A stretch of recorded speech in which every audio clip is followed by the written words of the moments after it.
Pune-le acolo pe un scaun. Dă-i drum. Pune stânga.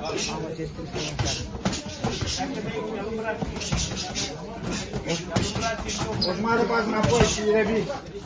Și revii iar acum. Lasă-l mai arătă. Vede. Nu ieși iar bine. Hai. Stânga, lungă sus. Hai. Jos. Și dă jos. Lasă de acolo. Capul sus.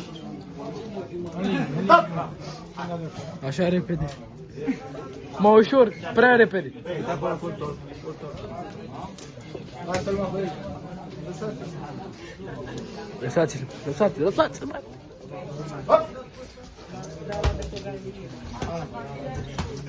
Stânga direct, lungă. Așa. Ce lungă bag.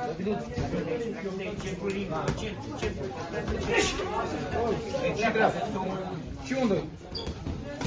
Așa. O jumătate de pas înapoi, nu mai sta pe el capul în cap. Nu știu, nu știu să stea. Bagă numai jos. Hai, tace de Pas înapoi, Constantinescu. Și acum încep iar. Hai, dai drum. Hai, pune-te. Are o mașină, un Suzuki. Are 500 de cai pe el. Bun. Și unde e iar acum? Atât. Da, bună! Colțul. 4. Deci nu-ți dai seama care e tot forma.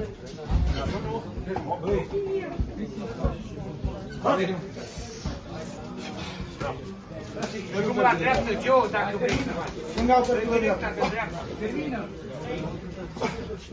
Mai să vezi că mai dă. Și un cărcut de dreapta. Bravo.